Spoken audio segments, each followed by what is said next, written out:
राधे राधे बंधुओं, बहुत स्वागत है आपका न्यूज नेशन के डिजिटल प्लेटफॉर्म न्यूज नेशन स्तुति पर। मित्रों, इस वीडियो में हम बात करेंगे बुढ़वा मंगल के बारे में कि ज्येष्ठ मास के मंगलवार को बुढ़वा मंगल क्यों कहते हैं, शास्त्रों में इसकी क्या महत्ता है। साथ ही आपको बताएंगे आपसे समस्या से जुड़े हुए कुछ खास उपाय जिनको आप बुढ़वा मंगल के दिन करके हनुमान जी की कृपा से अपनी समस्या का निराकरण कर सकते हैं। करिए। और हमेशा हनुमान जी की आशीर्वाद मुद्रा में ही जो फोटो होती है उसी फोटो को हमको घर और व्यापार स्थान पर लगाना चाहिए। ये विशेष बात मैं आपको बता रहा हूं। हनुमान जी के ऐसे विग्रह की स्थापना घर और परिवार में, व्यापार में करें जिसमें वो आशीर्वाद मुद्रा में बैठे होते हैं।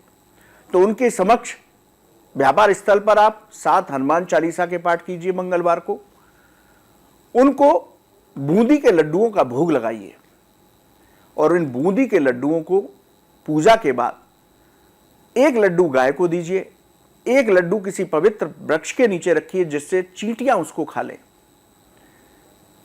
और एक लड्डू जो है किसी ब्राह्मण को दीजिए और बाकी लड्डुओं का प्रसाद बांटिए और स्वयं भी उसका प्रसाद पाइए। लगातार जो तीसरे बुढ़वा मंगल से ये प्रयोग शुरू करिए व्यापार स्थान पर, और लगातार 7 मंगलवार तक इस प्रयोग को कीजिए तो आपकी व्यापार से जुड़ी सारी समस्याओं का निराकरण हो जाएगा।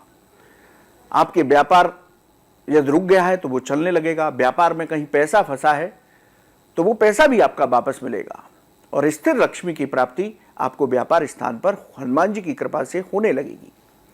तो ये व्यापार से जुड़ा हुआ प्रयोग हमने बताया।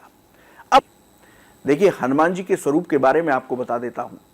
सनातन धर्म में और इस कलयुग में सबसे सरल, सबसे जल्दी फल देने वाली साधना है हनुमत साधना, क्योंकि हनुमान जी साक्षात प्रकट हैं। हमारे धर्म शास्त्रों में जिन 7 लोगों को चिरंजीवी बताया गया उनमें से एक हनुमान जी हैं, और हनुमान जी को यह आशीर्वाद प्राप्त है कि जहां भगवान राम का और उनका नाम लिया जाता है वहां वो स्वयं साक्षात विराजमान हो जाते हैं। 7 लोग जो चिरंजीवी हैं, अश्वस्थामा बलिर्व्यासो हनुमानस्य विभीषणो कृपा परशुरामस्य सप्तैते चिरजीवनो। ये 7 लोग चिरंजीवी हैं। तो इसी तरह जब आप हनुमान जी की साधना कर रहे हैं तो हमेशा ये अनुभूति करें कि ये मेरे सामने छाया चित्र नहीं है, साक्षात हनुमान जी आ गए हैं और मैं उनको हनुमान चालीसा सुना रहा हूं। जब ये भाव आपका हनुमान जी के साथ बनने लगेगा तो आप देखिए कि जीवन में किस तरह से हनुमत साधना से बदलाव होगा। और बहुत सरल उपासना है, इसमें किसी गलती की भी आवश्यकता नहीं रहती। इसलिए पूजा करने के बाद आप हनुमान जी की आरती करें।